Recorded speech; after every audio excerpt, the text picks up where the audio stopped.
In 1947, high above the salt-encrusted shores of the Dead Sea, a Bedouin shepherd tossed a stone into a dark limestone cliff face. The hollow crack of shattering ceramic jars revealed 11 subterranean caves containing over 900 ancient manuscripts, preserved in clay vessels for 2 millennia. While Jerusalem's Herodian temple operated as a high-yield political and financial engine, someone had already walked away from it, into the desert, into hiding, into these caves. This is the Herodian Dossier. Today, we are opening the file on Part 4, the Qumran Defection, the Dead Sea Scrolls.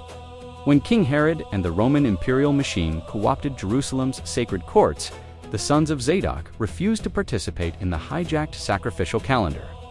Viewing the aristocratic Sadducean hierarchy as irredeemably compromised, these purists fled into the barren Judean desert, invoking Isaiah 40 verse 3 to build a true temple in exile. At Khirbet Qumran, archaeology reveals the uncompromising material footprint of this defection. Excavations exposed a fortified communal complex centered around a dedicated scriptorium. Within these rooms, archaeologists recovered ceramic and bronze inkwells containing carbon-based ink, preserved alongside long plaster writing benches. Surrounding the facility, an elaborate network of stepped ritual purification pools, fed by flash flood aqueducts, demonstrates a total commitment to sacred purity in direct opposition to Jerusalem's corruption. Within the cliffside caches of Caves 1 and 4, the primary forensic anchor emerges: the Great Isaiah Scroll. Measuring 24 feet across 17 stitched parchment sheets, carbon-14 dating and paleography confirmed its 2nd century BC origin.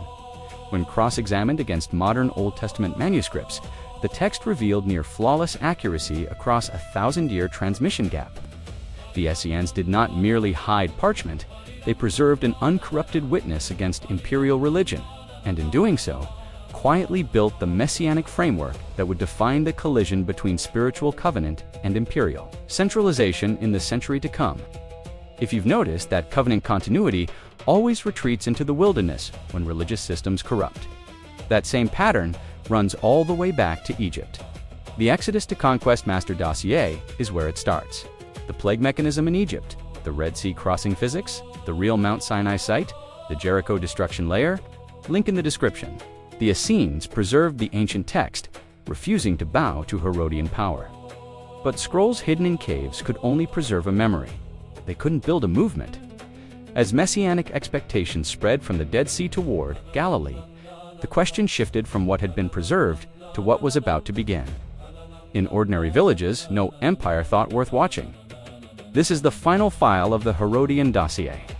Our next investigation begins with the Messianic Dossier, the Nazareth anomaly, 1st century village dirt data.